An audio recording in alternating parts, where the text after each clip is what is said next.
Hey, so I want to talk about blood sugar because I think blood sugar is one of the most important things when it comes to your health to really understand for short term effect and long term effect.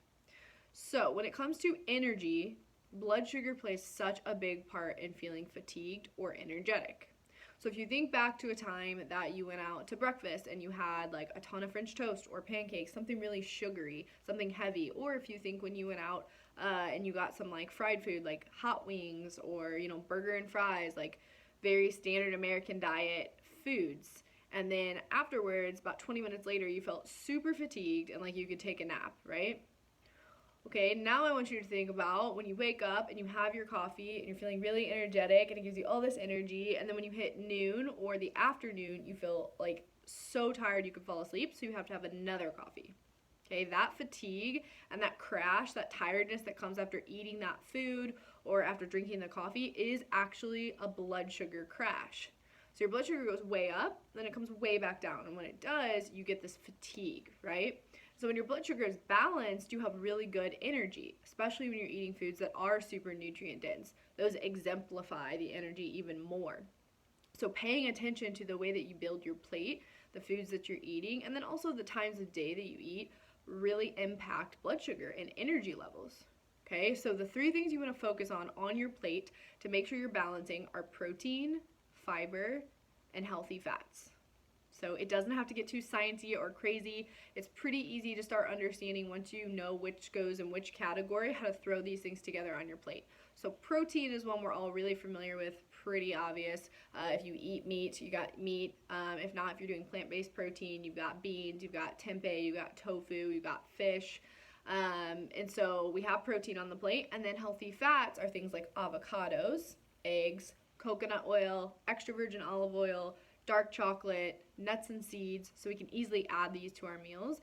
And then fiber, of course, is going to be vegetables, plant foods, all right, leafy greens, which is the good stuff when you know how to cook it right. So we're balancing out our plate. And so my other suggestion is if you're in a situation where it's like you don't have access to like a lot of fiber or healthy fats or anything like that, make sure above all that you have some protein. Because when we have this protein and fiber and healthy fats, what that does is it helps to buffer the insulin as it's being released from the body.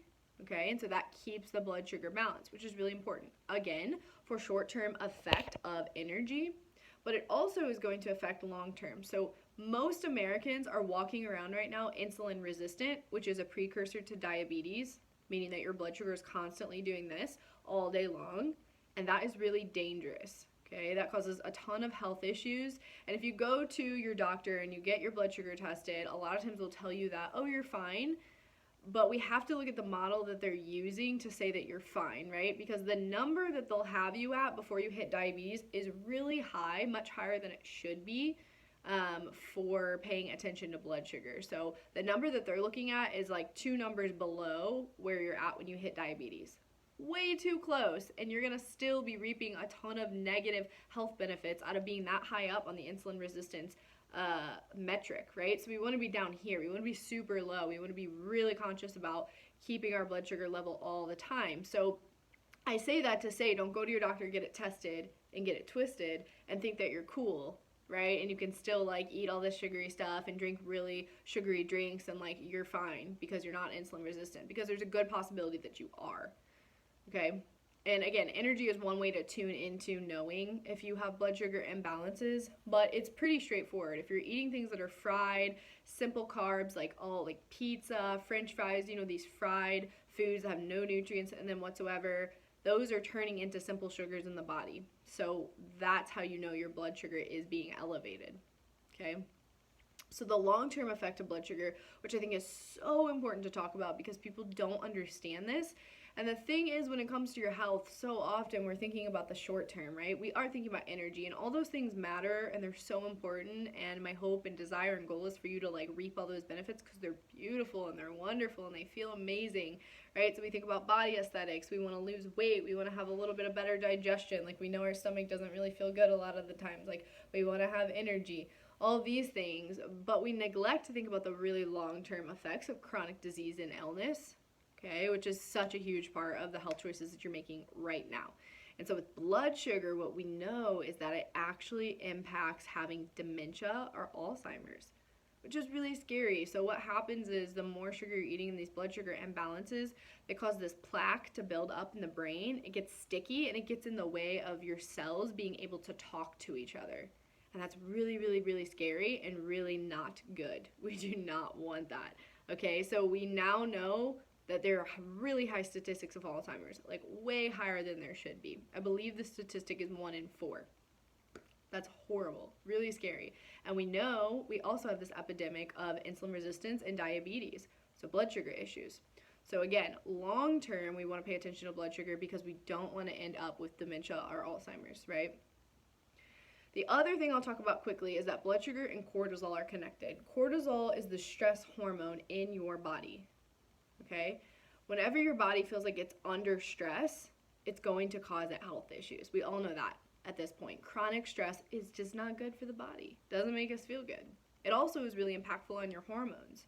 And specifically for women, when it comes to your monthly cycle, so when you have your periods or if you're trying to conceive, this blood sugar issue, and then which becomes a cortisol stress issue, is going to impact your ability to have pain-free periods and also to conceive. Because if your body is under stress, you will not conceive. Your body is really smart and it says, nope, not going to give her a baby right now. Like, she's in a bad position. Okay, danger. So when we think about blood sugar, we have to realize that it also impacts our stress levels day to day. So my advice for you and inspiration is to pay attention to what you're eating. Eat balanced meals. Eat at regular intervals in the day, right? So eat in the morning. Don't wait 4 hours, right? And this is why not a fan of fasting in the morning. That's a whole nother video and another topic. So eat in the morning, eat at lunch, and then eat again at dinner. Try not to leave too far in between. Like 3 hours is a good interval in between, and then snack on healthy snacks throughout the day to help keep blood sugar stable. Try to not have high sugar beverages. This is one of the worst things that I see when it comes to blood sugar. There's absolutely nothing in that to buffer insulin. It's just liquid, just going straight through the body, liquid sugar. So try to be really conscious of those drinks, things that are in your coffee. Anything that you eat that's processed food, read the label, look at the grams of sugar, and just be super, super conscious about this, okay?